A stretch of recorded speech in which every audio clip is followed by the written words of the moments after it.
Hello students, कैसे हैं आप सब। मैं एकदम बढ़िया हूँ। मैं आलोक आप सभी का इंग्लिश लर्निंग परिवार में स्वागत करता हूँ।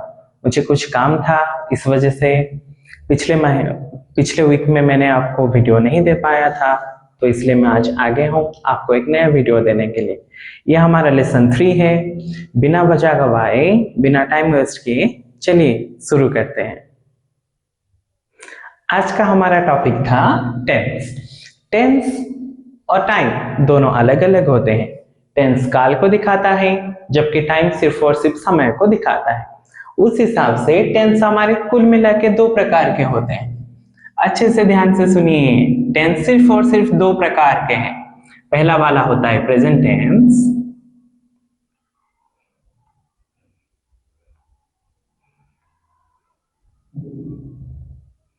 दूसरा वाला होता है पास्ट टेंस। यानी कि टेंस सिर्फ दो ही हिस्सों में बांटा गया है, एक प्रेजेंट टेंस है, दूसरा है पास्ट टेंस। फ्यूचर टेंस जैसा कुछ होता ही नहीं है। बच्चे अक्सर बोलते हैं कि फ्यूचर टेंस है, लेकिन नहीं है। फ्यूचर टेंस नहीं है, उसे टाइम माना जाता है।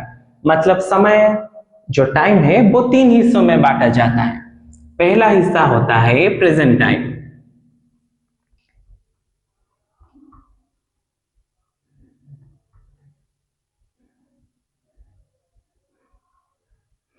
दूसरा हिस्सा होता है पास्ट टाइम।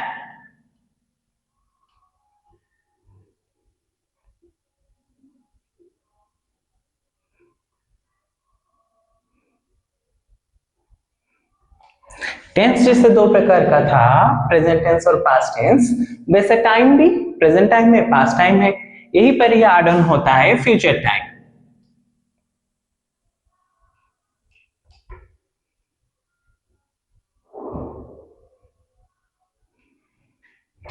यानी कि फ्यूचर सिर्फ एक टाइम है, कोई टेंस होता नहीं है। ये जो टेंस रहा प्रेजेंट या पास्ट, इसी का चार प्रकार का सिस्टम हम लोग लेते हैं। पहले आता है सिंपल।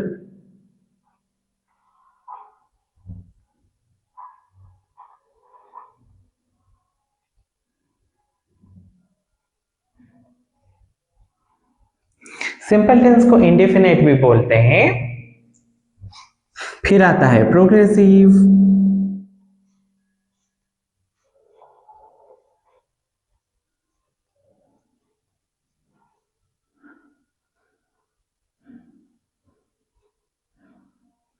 ये सिर्फ इसके प्रकार है। प्रेजेंट सिंपल भी होता है, प्रेजेंट प्रोग्रेसिव भी होता है। वैसे पास्ट सिंपल भी होता है, पास्ट प्रोग्रेसिव भी होता है। प्रोग्रेसिव के बाद आता है परफेक्ट,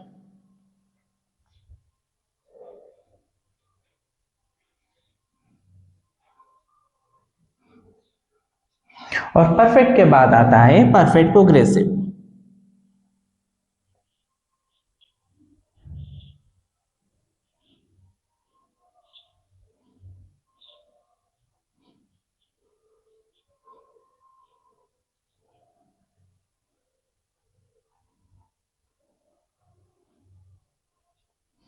अर्थात प्रेजेंट टेंस हो या फिर पास्ट टेंस हो, आपको प्रेजेंट सिंपल भी करना है, वैसे ही पास्ट सिंपल भी करना है।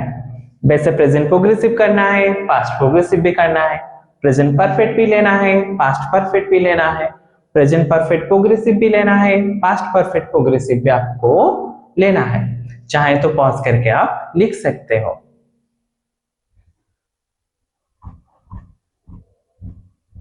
तो शुरू करते हैं प्रेजेंट सिंपल से। प्रेजेंट का मतलब वर्तमान होता है।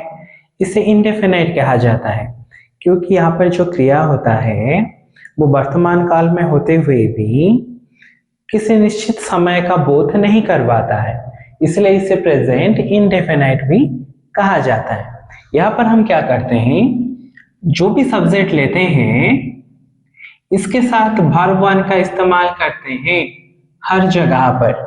यहाँ पर किसी भी प्रकार का ऑक्सिलरी वर्ब का इस्तेमाल नहीं होगा, यानी कि इज, आम, आर, हाव या हाज, इसी प्रकार का किसी भी ऑक्सिलरी वर्ब का इस्तेमाल नहीं करेंगे।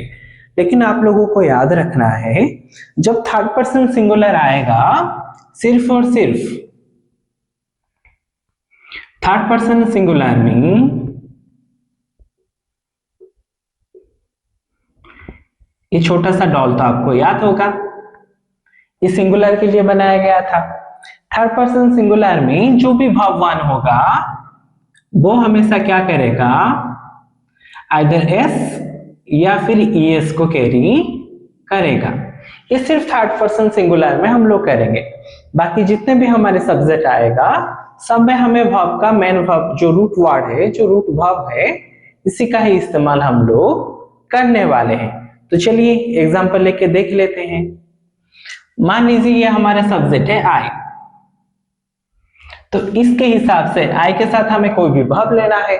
वर्ब का मतलब वर्किंग वर्ब है, कोई भी काम है। जैसे कि मान लीजिए मैंने लिया कुक, आई कुक। लेकिन जब थर्ड पर्सन सिंगुलर में हम लोग जाएंगे, मान लीजिए हमने लिया ही, तो फिर यहां पर ही के साथ कुक तो आएगा, लेकिन ये कुक नहीं होगा, ये होगा कुक्स। यहां पर क्या होगा, एक एस ऐड हो जाएगा। मान लीजिए हमने लिया दे,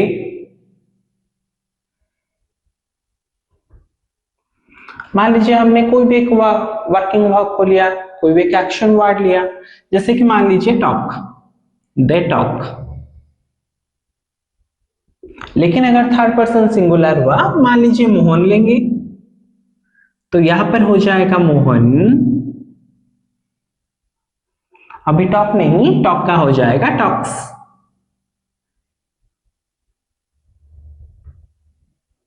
यहां पर वापस एस ऐड हो गया। अगर थर्ड पर्सन सिंगुलर है तो इधर एस या फिर ईएस हम लोग ऐड कर लेंगे। चलिए इस बात को अच्छे से थोड़ा समझते हैं। जैसे कि आप देख सकते हैं, ये रहा हमारा सब्जेक्ट। फर्स्ट पर्सन में आई और वी था, सेकंड पर्सन में यू था, और थर्ड पर्सन में ही, सी, नाउन या फिर इट था, और प्लूरल में हम लोग लेते थे दे। अभी हम लोग क्या करते हैं, सब्जेक्ट के साथ वर्ब का एग्रीमेंट यहाँ पर थोड़ा करवाते हैं। यहाँ पर क्या करते हैं, मान लीजिए हमने वर्ब वन के हिसाब से कोई भी एक वर्ब जो होता है, मान लो हमने लिया ईट,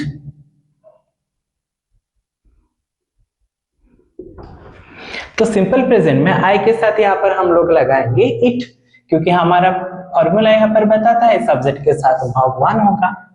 फिर वी था, ये भी प्लूरल था, इस हिसाब से हम लोग यहाँ पर वापस करेंगे इट, वी इट।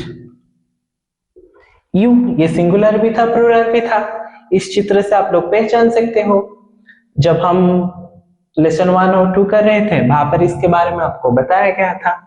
यू पर भी हम लोग लेने वाले हैं इट, यानी कि ये होगा यू इट। लेकिन आपको सिर्फ इस जगह पर याद रखना है, जब प्रेजेंट सिंपल होता है, थर्ड पर्सन सिंगुलर में आप होते हो, ये रहा सिंगुलर, छोटा सा डॉल मैंने बनाया था। यहाँ पर आपको क्या करना है, जो वर्ब लेंगे वहां पर आइदर एस या फिर एस लगेगा, जो वर्ब लेता होगा। तो यहाँ पर ईट नहीं होगा, यहाँ पर हो जाएगा ईट्स। और वापस जब हम लोग दे पर जाएंगे, ये प्लूरल था इसलिए ईट्स नहीं होगा, यहाँ पर सिर्फ और सिर्फ होगा ईट। किसी भी प्रकार का हम लोग वर्ब लेंगे, बस यहाँ पर ही थर्ड पर्सन सिंगुलर में आइदर एस या फिर एस हम लोग लगाएंगे। मान लीजिए मैंने लिया वॉक,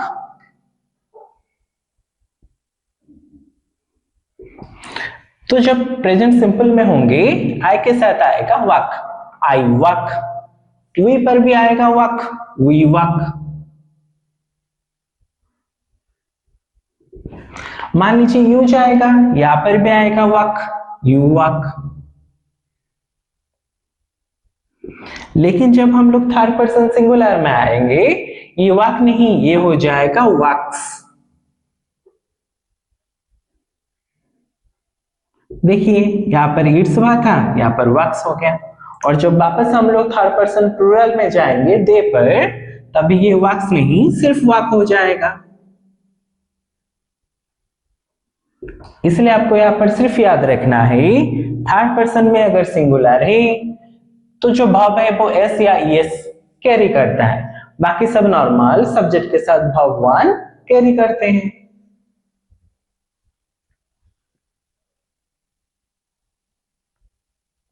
फिर आते हैं प्रेजेंट प्रोग्रेसिव पर। यहाँ पर जो क्रिया होता है वो चल रहा होता है। वर्तमान काल पर ये संपूर्ण मात्रा में कंप्लीट नहीं हुआ होता है। क्रिया जो है वो चल रहा है, क्रिया या फिर काम अभी चल रहा है। यहाँ पर हम लोग क्या करते हैं, सब्जेक्ट के साथ ऑक्सिलरी वर्ब लेते हैं।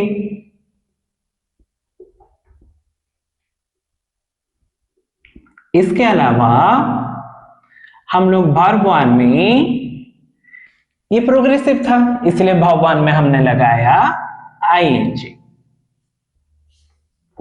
यहां पर ऑक्सिलरी वर्ब का मतलब है इज या आम या आर। यानी कि जो हम लोग देख रहे थे सिंपल में, प्रेजेंट सिंपल में सब्जेक्ट के साथ वर्ब वन ले रहे थे, यहाँ पर थोड़ा सा ऐड ऑन हुआ। यहाँ पर हमें ऑक्सिलरी वर्ब लेना है, इसके अलावा जो वर्ब वन लेंगे वहां पर आईएनजी लगाएंगे। हाँ, यहाँ पर जब थर्ड पर्सन सिंगुलर में आएंगे वहां पर ऐसे आईएस मत लगा लेना, वहां पर सिर्फ और सिर्फ आईएनजी आपको लगाना है। चलिए थोड़ा सा करते हैं, समझते हैं। मान लीजिए आई है, हमने पहले पार्ट में देखा था आई पर ऑक्सिलरी वर्ब लगता है आम, यानी कि ये होगा आई आम। फिर कोई भी एक वर्ब ले लेते हैं, मान लीजिए मैं लिख रहा हूं, मैं ले रहा हूं राइट, तो यहाँ पर राइट का आईएनजी लगते हुए ये रिटन राइटिंग हो जाएगा।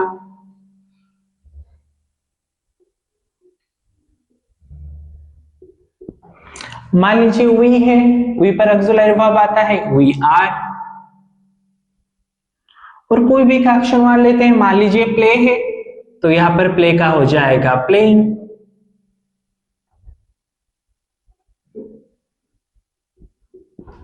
मान लीजिए यू है, यू पर हम लोग ऑक्सिलरी वर्ब लेते हैं यू आर। और कोई भी एक एक्शन वर्ड, मान लीजिए ईट है, तो ईट का हो जाएगा ईटिंग।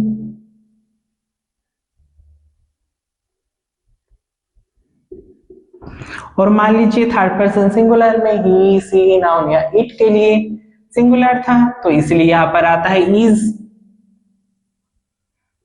मतलब ही इज या सी इज, या फिर कोई भी नाम, मान लीजिए सीता हुआ तो सीता इज, अहमद हुआ तो अहमद इज, कोई भी ईट हुआ, कोई भी नाउन हुआ, वहां पर इज लगता है। और कोई भी वर्ब हम लोग लेंगे वहां पर आईएनजी लगा देंगे। मान लीजिए स्लीप था, तो यहां पर हो जाएगा स्लीपिंग।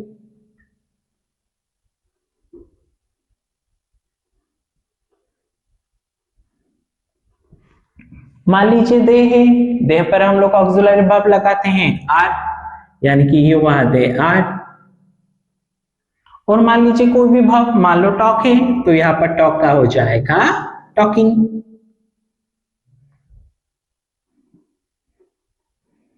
और एक एक फुल स्टॉप सब में, बस हो गया। यानी कि यहाँ पर हमें क्या करना है, सब्जेक्ट के देखते हुए ऑक्सिलरी वर्ब डालना है, और जो मेन वर्ब होगा, जो एक्शन वर्ड होगा, वहां पर हमें सिर्फ आईएनजी लगाना है, और हो गया हमारा प्रेजेंट प्रोग्रेसिव।